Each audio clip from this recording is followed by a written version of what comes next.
Үзэгч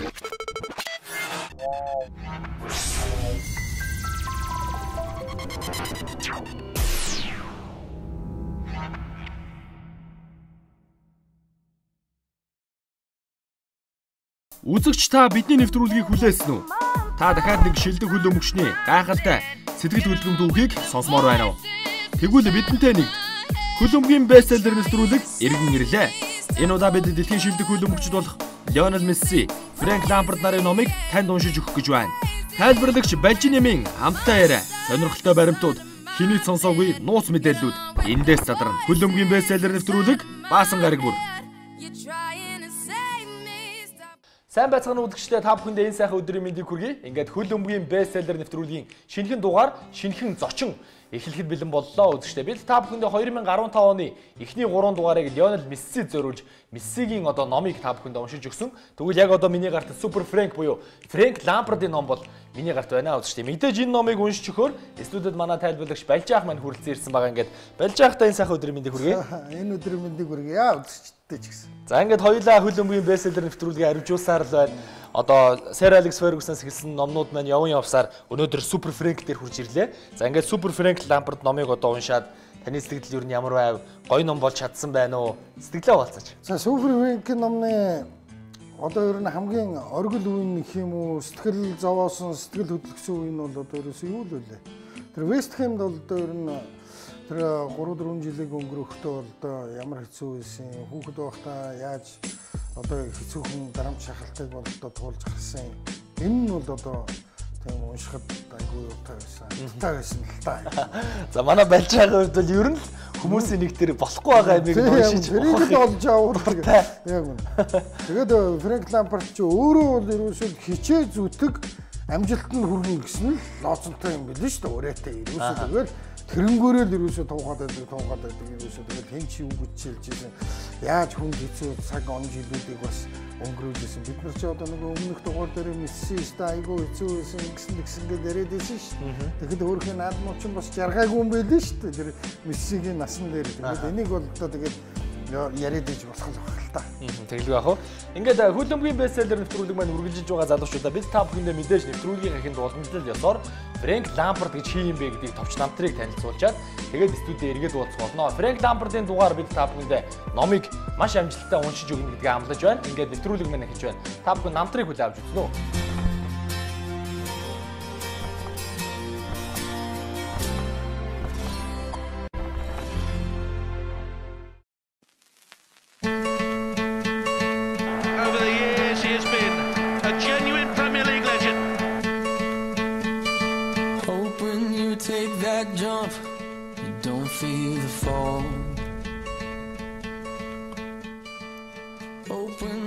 Фрэнк Джеймс Лампард 1978 оны 6 дугаар сарын 20-нд Фрэнк Джеймс Лампард Англид мэндэлсэн. Түүнийг Английн шгшээ баг болон Премьер Лигийн хамгийн шилдэг тоглогч болох юм гэж тухайн үед хинч зүүдлээгүй бизээ. Фрэнк Лампард яг одоогоор Английн Манчестер Сити багийн төвийн хагас хамгаалагч болон довтлох чиглэлийн хагас хамгаалагчийн байран дээр тус тоглож байна. Түүний хувьд 13 жил Челсигийн төлөө хүчилтгэж багийнхаа бүх цаг үеийн мэрэгэн бууч болж байсан.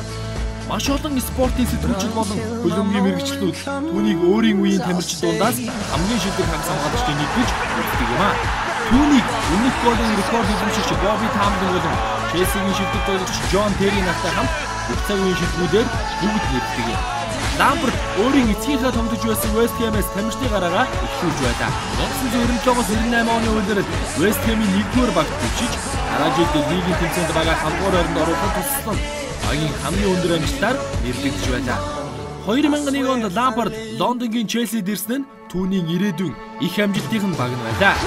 13 жилийн турш Челсид маш олон гоолыг оруулж, Челсигийн бүх цаг үеийн мэрэгэн бууч болоод зогсохгүй олон цомыг өгсөн юм. Түүний өгсөн цомын тоо нийтдээ 13 хүрч байлаа. Энэ дундаас хамгийн онцлог нь аваргуудын лигийн цом болон УЕФА-гийн Европа лигийн цом билээ. 13 жилийн дараа буюу 2001 онд Лампард багаа орхиж Нью-Йорк Сити багтай 2 жилийн гэрээг байгуулсан. Харин тэрээр Мейжер лиг амарч байх хугацаанд Английн Манчестер Сити багт зээлээр тоглох гэрээг байгуулж чадсан юм. Түүний хувьд Челсид анхны дебют тоглолтоо хийснээс хойш Премьер Лигийн тоглолтод тогтмол оролцож 2004-өөс 2005, 2005-аас 2006, 2009-өөс 2010 онуудын дотоодын лигт төрүүлж байсан юм. Энэ бүх хугацаанд тэрээр багийнхаа яахаарахгүй нэгэн чухал хэсэг болоод байлаа. Челситэй хийсэн гэрээг 2008 онд Фрэнк Лампард шинжилсэн нь тухайн үед хамгийн өндөр үнийг дагуулж байсан юм. Сонирхолтой 2011-ээс 12 оны улиралд Фрэнк Лампард мөрөөдөж явсан аваргууны лигтээ төрүүлсэн түүний карьерийн онцлог мөчүүдийн нэг байлаа. Жон Терри хэдийгээр Челсигийн багийн ахлагчаар тоглогч Фрэнк Лампард 2011-ээс 12 оны аваргуудын лигийн финал, 12-оос 13 оны Европа лигийн финалийн тоглолтуудад тус бүр багийн ахлагчийн тууцтай гарч цомыг Жон Территэй хамт өргөх алтан хувь заяа оногдож байсан билээ. Челситэй хамт өнгөрүүлсэн цаг хугацаанд дээр тэрбээр 2012-оос 13 оны Европа лиг болон тухайн жилийнхаа FA цомд төрүүлсэн нь түүний Челси дэх карьерийн сүүлчийн цомод байсан юм а. Челсигийн оны шилдэг тамирчдаар нийтдээ 3 удаа тодорч байсан Лампард Челсигийн өмсгөлтэй нийт бүх тэмцээнд 211 голыг оруулснаар Премьер лигийн түүхэнд их 150 буюу түүнээс дээш гол оруулсан цорын ганц хагас хамгаалагч болжээ. Лампард довтлогч биш, мөн үе үе цэвэрлэгч буюу хамгаалагч чиглэлийн хагас хамгаалагчийн байран дээр тоглодог. Гэтэл тэрээр ийм олон гол оруулж Английн Премьер лигийн бүх цаг үеийн мэрэгэн бурчин жигсаалтанд ихний 5-д бичигддэг гэж бодохоор ямар агуу тоглогч вэ гэдг нь энэ үзүүлэлтээс харагдана. 1999 оны 10 сард Английн Шабагийн төлөө анхны дебют тоглолтоо хийснээс хойш нийтдээ тэрээр 106 тоглолтод оролцсон. Шабагийн түүхэнд 100-аас дээш тоглолтыг хийсэн цөөхөн тамирчдын нэг нь Фрэнк Лампард юм. Түүний хувьд 2004 болон 2005 онуудад дараалан Английн оны шилдэг тамирчнаар нэрлэгдэж байжээ. Бид энэ цаг үед Фрэнк Лампард хэмээх агуу тоглогчийн гайхалтай гоолууд, хүчтэй тесэрсэн хамгаалтуудыг үзэх үнэхээр хувь зохиолтой хүмүүс ажээ. Фрэнк Джеймс Лампард түүний гайхалтай тоглолт, гайхалтай гоолууд үргэлжилсээр байна.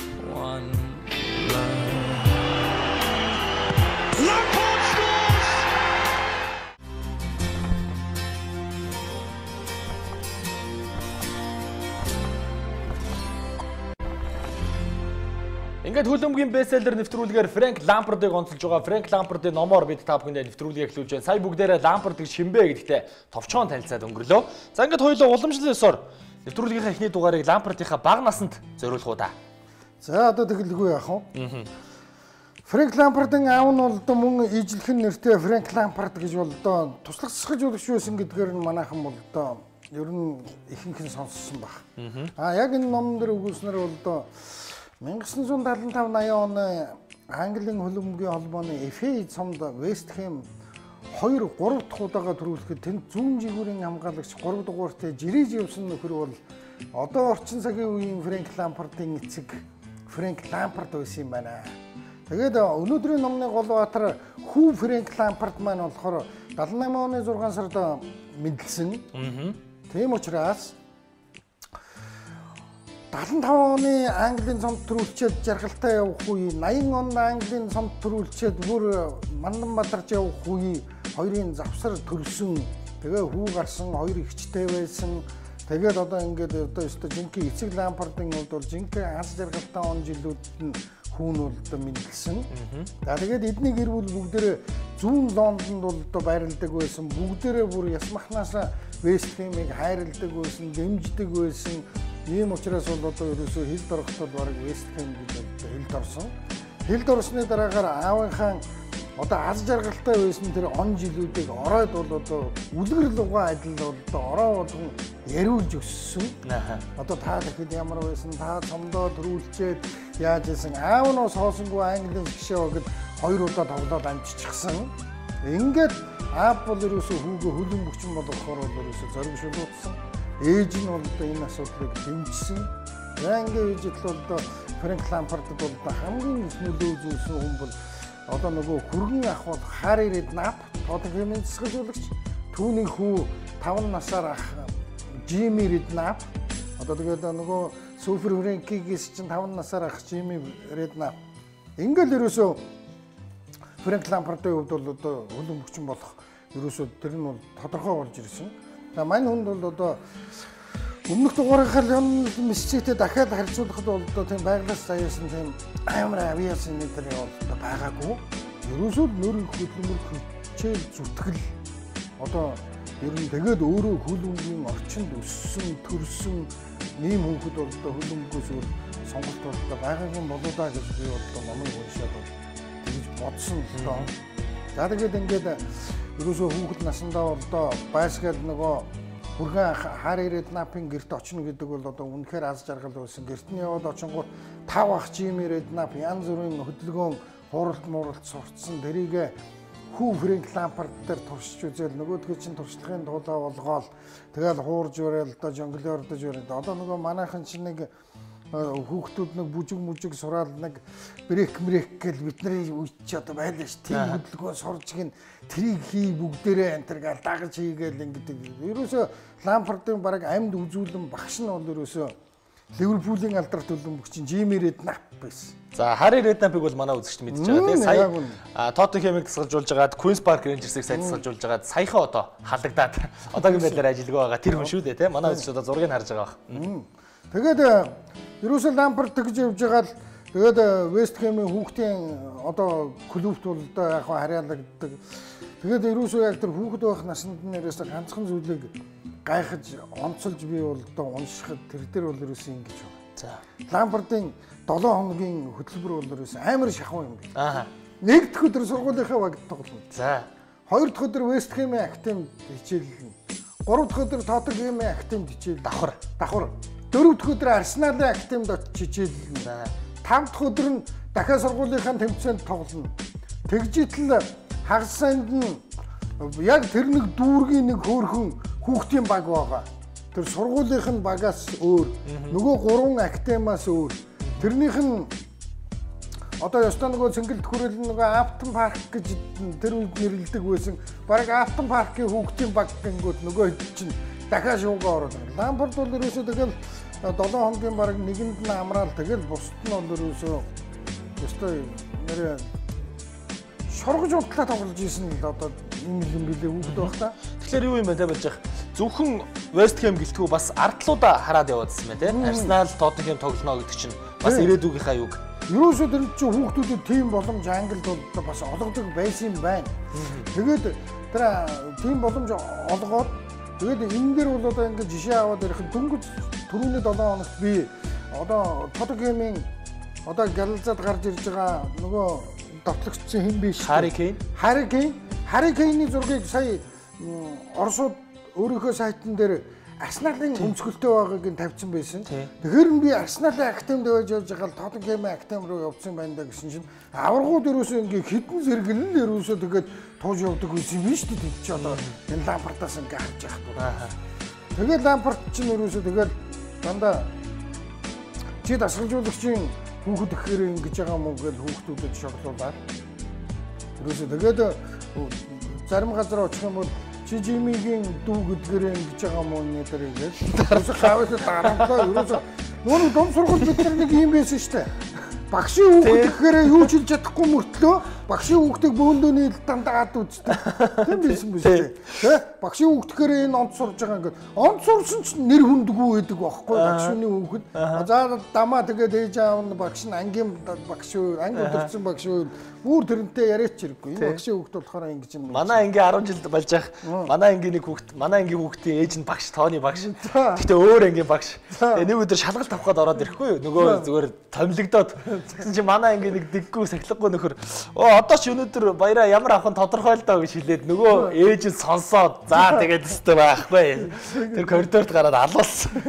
Тэр шиг л юм болдог байсан тийм нэр үнэхээр манай найз одоо Баттурж бага байхдаа маань нэгэн багш цэцэглэлийн багш байлаа. Багшийн хүүхдгээд ангийн атман байлаа. Дунд сургуульд ороод ирсэн буян хүүгээд Вачиргал багш, мандах багшийн хүүхэд ерөөсө тэгэл ерөөсө багшийн хүүхдгэр нэг бодлын гадуур хагдаад айгүй хэцүү. Нэг тийм хүрээнд орсон те тусдаа. Яг энэ тусдаа байж дээ.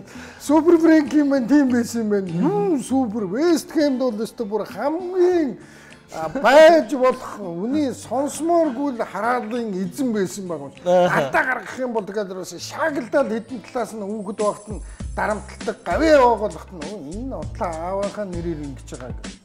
Тэгэл энэ донд ерөөсөө Фрэнк Лампард бол ерөөсөө л супермен бол ерөөсөө нөрөх хөдөлмөрийн үр дүнд би супер болох хэвээр.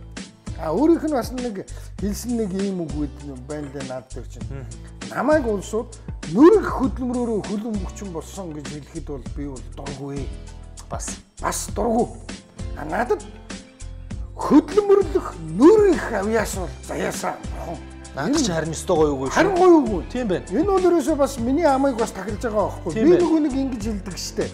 А энэ бол байгалаас заяасан хөлбөмбөг чинь. Энэ бол хөдөлмөрөөрөө гарч ирсэн.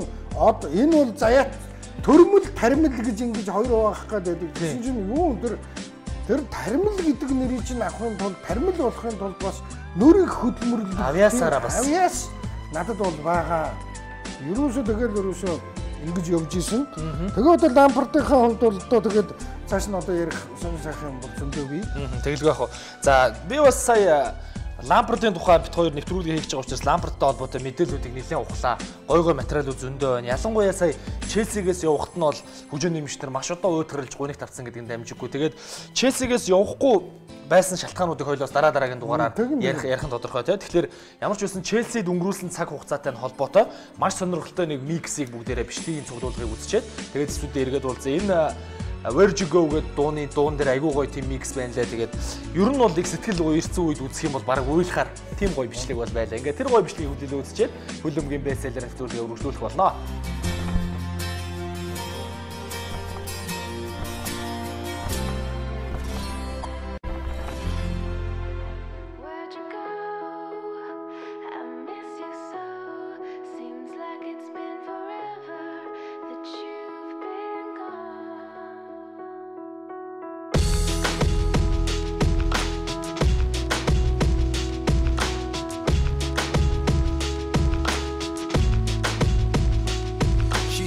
Some days I feel like shit, some days I wanna quit and just be normal for a bit. I don't understand why you have to always be gone. I get along, but the trips always feel so long. And I find myself trying to stay by the phone, cause your voice always helps me to not feel so alone. But I feel like an idiot, working my day around a call that when I pick up I don't have much to say. So I want you to know it's a little fucked up that I'm stuck here waiting, at times debating, telling you that I've had it with you and your career. Me and the rest of the family here singing Where'd You Go? I miss you so. Seems like it's been forever that you've been gone. Where'd you go? I miss you so. Seems like it's been forever that you've been gone. Please come Back home, you know, the place where you used to live. Used to barbecue and burgers and ribs. Used to have a little party every Halloween with candy by the pile. But now, you only stop by every once in a while. Shit, I find myself just filling my time with anything to keep the thought of you from my mind. I'm doing fine, and I'm planning to keep it that way. You can call me if you find that you have something to say, and I'll tell you, I want you to know it's a little fucked up that I'm stuck here waiting, at times debating, telling you that I've had it with you and your career. Me and the rest of the family here singing Where'd You Go? I miss you so. Seems like it's been forever that you've been gone. Where'd you go? I miss you so. Seems like it's been forever that you've been gone.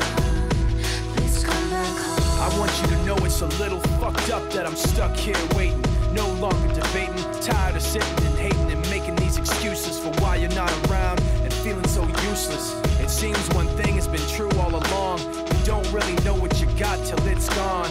I guess I've had it with you and your career. When you come back, I won't be here and you can sing Where'd it. you go? I miss you so. Seems like it's been forever that you've been gone. Where'd you go? I miss you so. Seems like it's been forever that you've been gone. Please come back home. Please come back home.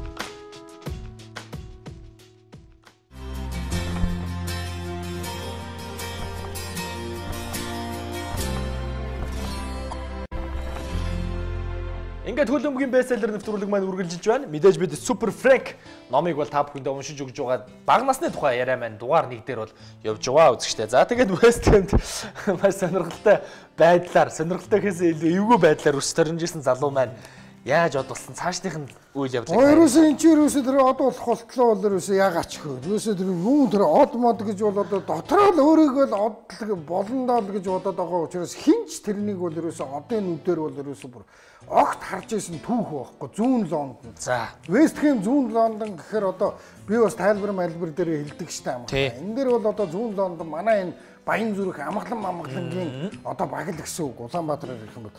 Түрүүн би нэг ярьж ирсэн нөгөө Hampton Park-ийн хүүхдийн баг гэдэг нэг хэлж ирсэн. Энэ бол ерөөсөө Heath Park гэдэг нэртэй ийм хүүхдийн баг байсан. За. Heath Park гэдэг энэ нэртэй хүүхдийн баг дөөш дараа. Frank Lampard-аас гадна Joe Cole байсан, Rio Ferdinand байсан, Michael Carrick байсан, Jermaine Defoe байсан гэж. Одоо энэ хаашаа юу ярих юм чи? Ийм амар гайхамшигтай улсууд тэр баг. Зөвхөн л тэр баг ч тийм. Тэгсэн тэдний гол өрсөлдөг чинь Senrap гэдэг баг байсан. За Senrap ч гэж унших юм уу? Тэгсэн тэр Senrap нь яаж ийн гэж Ashley Cole, John Terry өөр ч н одоо хин гэлээ Ledley King, Moyer энэ гэсэн бурхан багш юм аавал гэсэн. Наад чи John Terry тэгээ нөгөө багт өрөөсө хүүхэд байхасаа боос үүсэн гэж юм. Хүүхэд байхасаа Lampard-аас 3 насаар дүү.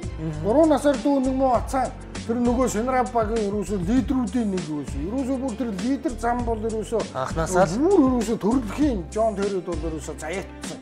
Тэгэл энэ хоёр баг өрөөсө хоорондоо тэр зүүн Лондонд болсон хөлбөмбөгийн тэмцээний шагнал цомыг бол ерөөсөө ээлжилж аваад байж идэг юм. Frank Lampard-ын баг нь болохоор Heath Park гэдэг баг. John Terry-гийн баг нь болохоор Senrap гэдэг баг. Тэгэхээр юу яасан бэлээ? Хамгийн аймаар нь ерөөсөө жинхэнэ супер од болох итгэл найдварыг хүлээсэн хөлбөмбөгч бол Joe Cole байсан гэж. Хамгийн техниктэй нь Michael Carrick байсан гэж. Ерөөсөө Carrick бол ерөөсөө мундаг байсан гэж юм. Тэгээд одоо ерөөсөө энэ ихний дугаар дээр бас нэг бид нар чинь нэг хүний намтраа ярьдаг юм чинь Rio Ferdinand-ыг анх гаргаж ирснээр бас нэг яриад ингээд юу яач зүгээр болов гэж. Аавынхаа тухай бичиж байгаа хүүхэд байхдаа аавыгаа харж исэн учраас аав нь Rio Ferdinand-ыг хөлбөмбөгийн ертөнцид оруулж ирсэн биш цаатгач. Бас. Ерөөсөө Rio Ferdinand Anton Ferdinand-тайгаа хамт ядуусан ороод гэртээ байж байгаа гэрийг нь гадаа ганган хар бенз ирээ зогсоход хөршүүд нь хашаан дээгүүрээ харж сонко монкороо харж эднийд яхаараа ийм машин ирдэм ингээд ингэсэн чинь Frank Lampard аав Lampard явж оронгуудаа наач Rio Ferdinand гэж нөхрөө байна уу гайхамшигтай довторч байх хэвээр алиж наашаа гараад. За ингээд гэрч чи том хүн байна уу чамтай ярихгүй томчуултаа нэр ингээд ороо наадахад тэдэн цаг тэдэн минут манай төрөө дээр гэж хэлээрээ би гэртээ хүлээгээ байж юм байна. Нөгөө тийм айлд орж үзээгүй Rio Ferdinand ороо Lampard-ын гэрт нь очиод баг ухаалч онж гэх. Хүү ерөөсөө одоо юу вэ ерөөсөө ийм амар хөлбөмбөгч хүн гэдэг бол ингэж л амьдрдаг юм байна гэдэг ертөнцийг анх тэгээд тэгэнгүүт нь хар ирээд нав ямар дажгууд автогч байна наад чинь энэ хүүхдийн багт тоглож байгаа гэж ингэж явж ирсэн аа нэг өдрөөр навт дуудаж авчрангуудаа чи ерөөсөө хард тоглочихоо. West Ham-ийн одоо ерөөсөө шүтэн бол ерөөсөө Bobby Moore 66 оны дэлхийн авраг Английн шгшээгийн ахлагч Bobby Moore өмнө мөрөндөр суудсан хөшөө байгаас цомоо өрцтэй Bobby Moore-ын байрлал тоглол. Тэгэнгүүт Super Frank тэр хоёр биелүүг хараад ямар сони юм бэ нэ тэгээ Frank-ийн тэр одоо тэр нэг Rio Ferdinand-тэй өөрийгөө холбож молбоод тэр үед Ferdinand ингэж ийсэн тэр үед ингэж уцсаж ийсэн энэ байдیں۔ Тэр нь бол ерөөсөө ингээ хүүхэд байхдаа ингээ хоёулаа ингээ хөдөлгцөөд гараад ирсэнтэй холбоотой юм байна л да. Ерөөсөө тийм байна. Яг үнэ. Тэгэхээр ерөөсөө Rio Ferdinand-ыг бол хөлбөмбөгд анх аав нь авчирсан. Хадам ах хар ирээд наап нь болохоор арын дээр хамгаалалтын бүсэдийн. Тэгээ нөгөөдөг чинь ерөөсөө энэ хөлбөмбөгч хүнд бас нэг тийм зовлон байд юм байна л да. Гинт өснө гэж нэг нөгөө шилжилтийн насн дээр нэг өглөө босоод ирсэн чинь Rio Ferdinand бараг нэг жил ерөөсөө нүгэлтээ өндөр болсон. Тэгээ ерөөсөө сүүлдээ би зодог тайлбар. Би одоо ерөөсөө хөлбөмбөгч болохгүй юм байна. Боли одоо нэг нарийн галбиргүй урт болчихсон. Нарийн өндөр болчихгүй юу? Тэгээ ерөөсөө бүр тэгэнгүүт ерөөсөө дорн фитнесээр хичээл нүлэн санаа сэтгэлээ сайхан дэмжиж өгөхөд янз бүр болгосон гэж байна. Тэр энэ дээр одоо тэгээд ерөөсөө ингэж явж байгаа л тэгэл хүүхдийн баг руу тэгээд тэр чинь West Ham руу яг нэг мэрэгжлийн гэрээ байгуулад нэг орж ирэнгүүтээ сарын 500 паундын салентайгаар орж ирээд Тэнгүүтээ Сонси руу зээлдэр явж. Сонси руу зээлдэр явахдаа бол ерөөсөө нялх хөөхт байсан байна. Ороо хар ирээднаа буцтангуудаа Фрэнки юу хийж юм бэ? Яа юу чиг юм бэ? Тэнгүүт нь зээлдэр явмаар байна уу? Хаашаа гэж ерөөсөө балыг л явуулсан бэ. Тэгсэн чинь Сонси би тэр Уэлсийн Сонси гэж хаач байдгийг мэдэхгүй яад гэж мэдэхгүй. Тэгээд тийшээ явж чад Сонсид 46 сар болсон юм. 8 тоглолт хийсэн байлээ. Нялх хүүхэд явж очоод 90 хүн болоод ирсэн гэж. Харин Өөрөө тэрийг бол тэгсэн байна. Тэгэхээр өөр юм бас нэг тэмлэгчтэй юм билээ. Тийм байна. Тэгэхээр ер нь бол та хэрвээ одоо жишээлбэл энэ хиний номыг Лампардын номыг уншаагүй байж байгаад хоёлоос төсөөллөө ярихад Джон Терриг ер нь ингээд бодоод хахад зүгээр ингээд харахад бол их даруухан нөхөр шүү дээ тий. Тэгэхэд ер нь анханасаа тийм одоо бас атман байрын хүн байсан учраас хил ам хийгээд яваад байдаг Джон Терри. Тэгээ би бас гайхаад байдаг байсан. Учир нь бас тийм одоо тэр баг байхаас л Юусоо багаас л юусоо тийм. За тэгээд Рио Фердинандыг бол гаргаж ирсэн байна. Дээрээс нь Рио Фердинанд, Джон Терри хоёр ч нөгөө Антон Фердинандыг Джон Терри доромжлсноос болоод их хоорондоо маргалцсан ус шүү дээ. Тэгэхээр тэр маргаанд бол Лампард бол тухайн үед Джон Территэй нэг баг байсан олон зүйлийг бол яриаггүй. Тэгэхээр учир нь Фердинанд Лампард хоёр багаасаа хөтөлцөөд явцсан байсан учраас за тийм бол гоё учрууд бас байна тий.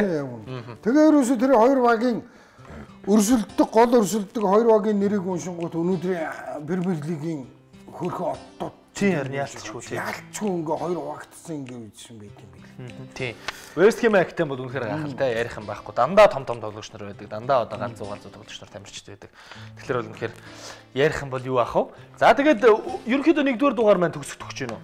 Ерөнхийдөө одоо 1-р дугаарыг одоо бага насны зүгээр ер нь бага насны тухай одоо ер нь төгсөхгүй байгаад байсан ч байж бол одоо болно л доо. Та ерөнхийдөө Лампардын номыг уншаад хоёулаа Месситэй адилхан 3 дугаар явъя гэж ярьж байгаа. Ерөнхийдөө 1-р дугаар бага нас. 2-3 яаж төгсөж 2-р дугаар бол ерөөсөө тэгэл Вест Хэмд хэцүү байсан үеийг ерөөсөө товтой ярьсаар аваад дуусгаад 3-р дугаар бол зүгээр нэг Английн шигшээг яриад Челсиг бол одоо манай үзэгчид бүгд мэдж байгаа юу юм чин одоо зүгээр Челси дөнгөж ирэхдээ ямар сэтгэлдэлтэй ирсэн яасан ийсэн тэрийг нэг яаж өгвөл тэгэл тэгвэл 3-р дугаар бол Английн шигшээ 2-р дугаар бол одоо өстө жинхэнэ Вест Хэм 1-р дугаар бол бага насл гэж бол ойлгож байна. Тэглэг байх уу? Лампард бол ийм л хүүхэд байсан. Тий.